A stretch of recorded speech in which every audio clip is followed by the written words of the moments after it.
for today's episode, pumunta ako ng public market para bumili ng karne ng baka. May naisip na naman ako napakasarap at napakasolid na recipe na parang sa paborito nyong fast food chain. At pinagiling ko nga pala to mga kasolid. At pagdating ko sa bahay ay dali-dali ko itong tinagal sa plastic. Grabe, tingnan nyo naman ang quality, napakasariwa. Kaya tara, simulan na natin to mga kasolid. Bale, sasangkapan ko ito ng pininong sibuyas, pininong bawang at asin. At sasabayan ko na rin ito ng pamintang durog at 2 itlog. Maraming salamat sa mga bagong viewers at followers dyan. Welcome na welcome po kayo dito. At after ko ito malagyan ng itlog mga kasolid, lalagyan ko naman ito ng breadcrumbs. At hahalu-haluin ko lang to hanggang sa magsama-sama ang mga solid na aromatics. Shoutout kay Day Duque Bansale ng Aurora Province at si JJ ng San Juan, Mexico. At after ko nga itong mahalo mga kasolid, bibilugin ko naman ito sa gusto kong laki. Bale, 3 piraso nga lang pala yung gagawin ko, irerep ko na lang yung tira. At nagpainit na nga rin pala ako ng mantika, start na tayo magprito. Bale, pipit-piting ko lang to gamit ang puwit ng mangkok. At siguro naman may idea na kayo sa recipe na to mga kasolid, pwede paki-comment naman. At pagkalipas lamang ng ilang minuto mga kasolid, babaligtarin ko naman to para yung kabilang side naman ang maprito. At nakaset pala ang kalan natin sa mahinang apoy para hindi mabigla. At siguradong nakasubaybay din ngayon si Maricar Soriano ng Mabalacat, Pampanga. Pagkalipas ng ilang minuto mga kasolid, pwede na to. Iseset aside naman natin ito, pero hindi pa natatapos dito ang pagluluto dahil mas lalo pa nating pasasarapin to. Bale, gamit ang kawaling pinagpirtuhan, maglalagay lang ako dito ng isang latang mushroom. Hindi ko na inugasan ng kawali dahil nandito ang lasa ng ginawa nating patis. At sunod ko na itong nilagyan ng batter at hahalu-haluin hanggang sa malusaw. Shoutout nga pala kay John Paras ng Portland, USA. At lalagyan ko na rin ito ng isang kutsarang harina mga kasolid. Ito nga pala yung tinatawag nilang mushroom gravy. Bubuhusan ko na rin ito ng tubig at hahalu-haluin hanggang sa makuha ang tamang lapot. At yan mga kasolid, para sa akin pwede na to. Lalagyan ko naman ito ng isang pork cubes at toyo. Pampatingkad ng kulay at the same time pampalasa na rin. At tingnan nyo naman mga kasolid, medyo may hawig na sa Jollibee. At syempre, hindi sasarap to kung di natin lalagyan ng maraming pamintang durog. At sigurado umabot na kayo sa part ng episode na to mga kasolid, pwedeng paki-comment naman kung tagasan ka para malaman ko kung saan umabot ang bidyong to. Maraming salamat. At dahil okay na tong niluto ko napakasarap na mushroom gravy, ilalagay ko na yung pinrito kong mga burger patties. Grabe, sa amoy at itsura pa lang nakakatakam na. Siguradong mang-uubos na naman ng isang kalderong kaning lamig to kung sakali. Shoutout nga pala sa mga masisipag nating workers dito sa Pinas at sa ating mga bayaning OFW, mag-ingat po kayo lahat.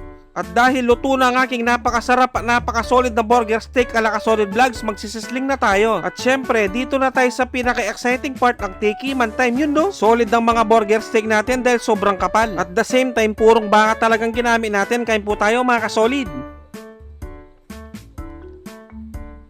Sus Mariosep, kanyama na po. Grabe mga kasolid, napakalasa at napakasarap. At sobrang napakadali lang palang magluto nito, akala ko mahirap. At pag ganito talagang kinakain ko mga kasolid, hindi ko talaga mapigilang sumubo. At siguradong natatakam din ngayon si Ron Canalin ng Canada at si John Paul Olano ng Davao City. Maraming salamat sa inyo mga bossing. At bibigyan ko na kayo ng pangmalakasang perfect bite para dito yung ihahalo mo yung burger steak sa kanin, makantampo.